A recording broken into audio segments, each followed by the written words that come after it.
안녕하세요. LA의 비투쇼입니다. 오늘 미국 비농업 부문 고용 수치가 발표가 됐는데요. 좋은 결과가 나왔습니다. 에휴, 좋은 결과 나오면 안 되는데 왜 안 되죠? 금리 올리니까. 금리 올릴까봐 좀 결과가 좀 살짝 안 좋게 나오길 기대했는데 좋게 나왔어요. 그러면 미국 경제가 좋다는 얘기니까 뭐 기뻐해야 될까요, 이걸? 일단은 뭐 시장 상황을 한번 먼저 보도록 하겠습니다. 잠시 후에 자세한 이야기는 나누고 일단 보면 그냥 주식시장이 완전히 폭락을 했는데 다우존스 2.11% 하락, S&P 2.8, 나스닥은 3.8%가 하락입니다. 와, 완전히 피바다인데 코인은 이거에 비해서는 나름 선방을 했죠. 제가 주식에 비해서 코인이 선방했다 그러면 화내시는 분들 계세요.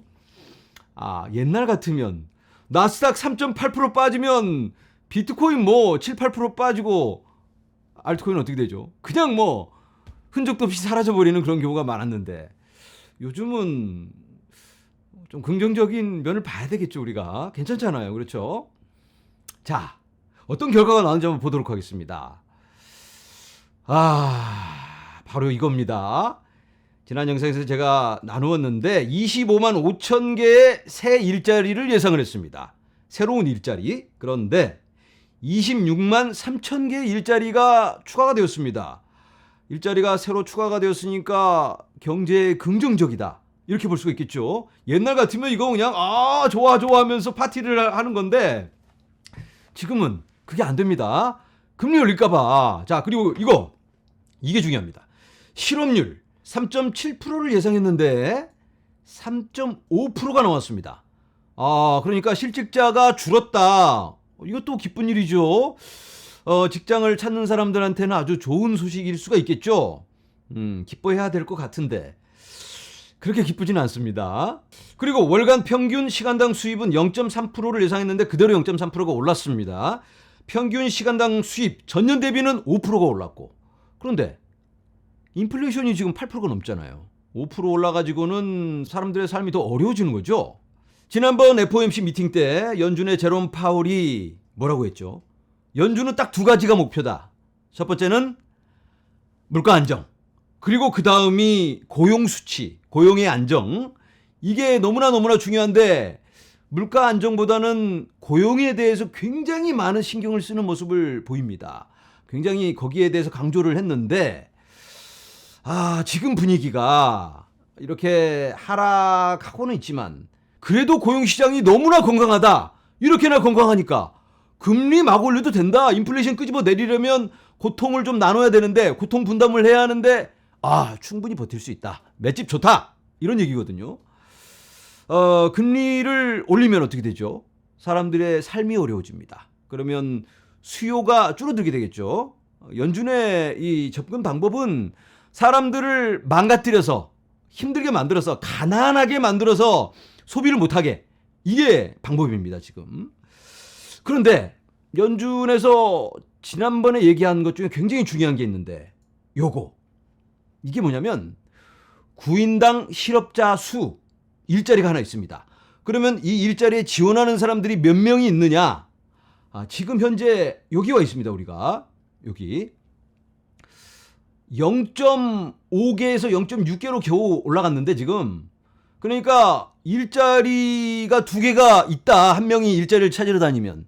그러면 일자리가 너무 많은 거죠. 이게 지금 비정상적이다. 제롬 파월이 여기에 대해서 언급을 했는데, 그래서 일자리 숫자를 좀 줄여줘야 된다.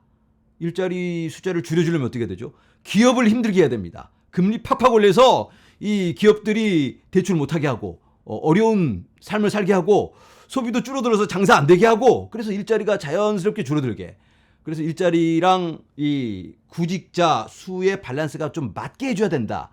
이게 좀 한 명이면 1.5개 정도 일자리가 있다면 굉장히 건강할 수가 있습니다. 그런데 지금 한 명이 일자리 찾으러 다니는데 두 개의 일자리가 있으니까 문제가 일 조금 하다 그냥 그만둬버립니다. 왜냐하면 일자리가 널려 있으니까. 자, 아까 여기 살펴본 거 이 결과에서 보면 전년 대비 임금이 5%가 올랐습니다. 그런데 일자리를 자꾸 옮겨 다닌 사람은 2배가 올랐다고 합니다.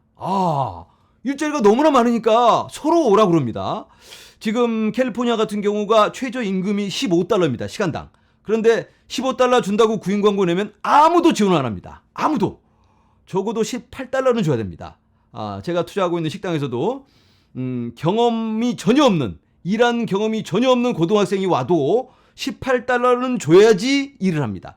팁까지 받으면 이 친구들은 시간당 $22 이 정도 벌어요. 와, 제가 그냥 유튜브 때려치고 가서 식당에서 서빙하는 게 나을 것 같아요, 이거.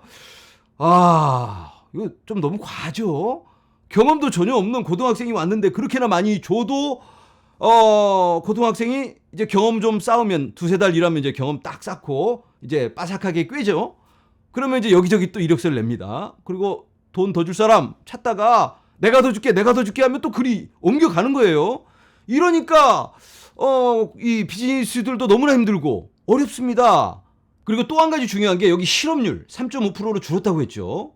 이게 조금 문제가 있는 데이터입니다. 여기 보면 일자리를 찾는 사람들, 이걸 보여주는 건데요. 코로나 때 쭉 빠졌습니다. 그리고 회복을 했는데 코로나 전의 수치까지 못 올라가고 있습니다. 사람들이 일자리를 찾으러 다니지 않습니다. 일자리를 안 찾으러 다니면 그 사람은 실업자가 아닙니다. 아까의 그 실업률은 일자리를 찾으러 다니는 사람들 중에 그 중에 몇 프로가 못 찾았느냐, 그걸 보여주는 건데 사람들이 일자리를 안 찾아요. 왜냐하면 공짜 돈을 자꾸 주니까. 그리고 편안하게 쉬면서 돈을 받아왔어요. 그러니까 요즘은 일자리를 찾아도 힘든 일을 안 하려고 그러고, 일하는 시간, 예전 같은 막 50시간씩, 60시간씩 일하던 사람들도 이제는 한 30시간만 일하고 싶고, 주말에는 일 안 합니다. 쉬어야지. 이렇게 하다 보니까 일자리가 자꾸 많아지겠죠? 예전 같으면 한 10명 뽑으면 되는데, 이제 사람들이 조금씩만 일하겠다니까 15명을 뽑아야 돼요. 그러니까 일자리가 그렇게나 많이 늘어난 거고, 실업률은 찾으러 다니는 사람들이 별로 없으니까 실업률이 이렇게 내려간 거죠. 그런데 옛날처럼 찾으러 다녔다면 실업률이 지금 더 높습니다. 일하는 시간은 더 줄었고, 사람들이. 그러니까 여기 보여주는 이 데이터는 조금은 현실과는 많이 다르다, 거리가 있다, 이렇게 볼 수 있겠습니다. 자, 그리고 노동부가 발표하는 이런 자료 말고 KPMG라든지 아니면 기업들이 여러 가지 발표하는 자료들을 보면 뭐 너도 나도 감원한다고 막 뉴스가 나오잖아요. 우리 그런 거 많이 봤잖아요. 그렇죠? 뭐 코인베이스에서도 뭐 반을 줄이고 테슬라도 줄이고 여기저기 다 감원을 하고 있습니다. 왜냐면 어려우니까, 지금 상황이 리세션인데 어려우니까 이렇게 감원을 하는데 그게 여기에는 아직 반영이 되지 않았습니다. 그런 자료들이 이런 수치에 반영이 되려면 시간이 좀 걸립니다. 그리고 금리를 탁 올리면 바로 사람들이 위축이 돼가지고 그냥 소비를 안 할까요? 그렇지 않습니다. 금리를 딱 올린다고 내일부터 소비를 안 하는 게 아니고 이게 우리의 삶에 반영이 되기까지는 시간이 좀 걸립니다.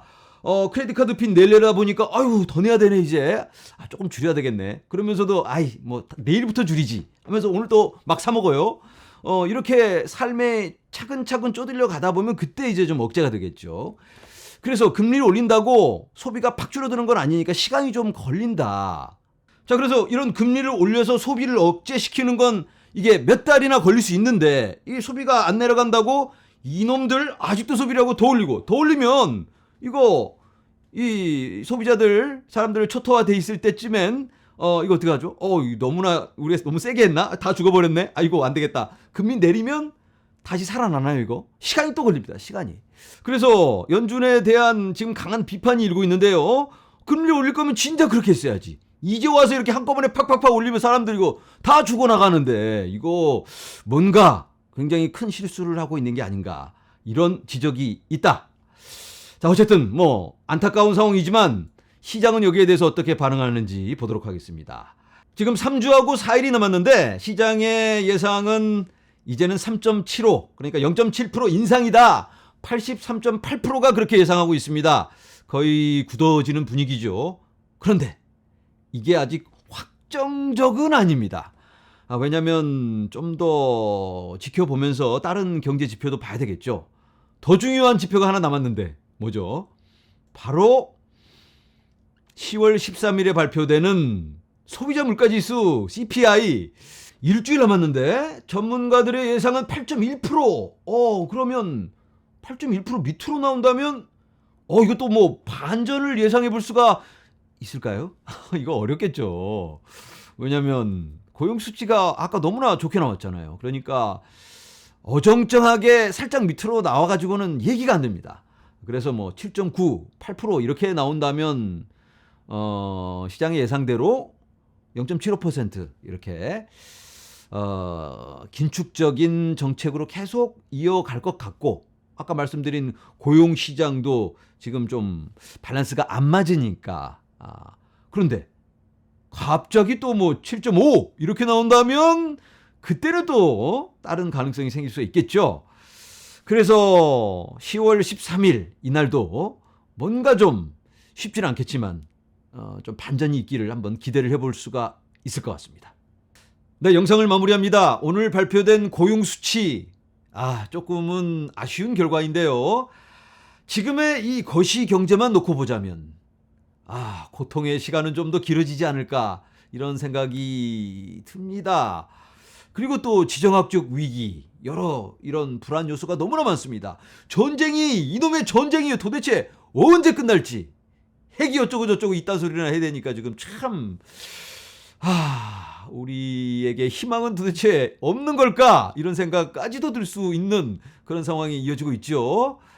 하지만 우리들의 코인은 여러 가지 변수가 또 있습니다. 여러 가지 결정되어야 할 사항들, 또 제도화적인 여러 문제들, 이런 것들이 우리 앞에 놓여져 있는데요.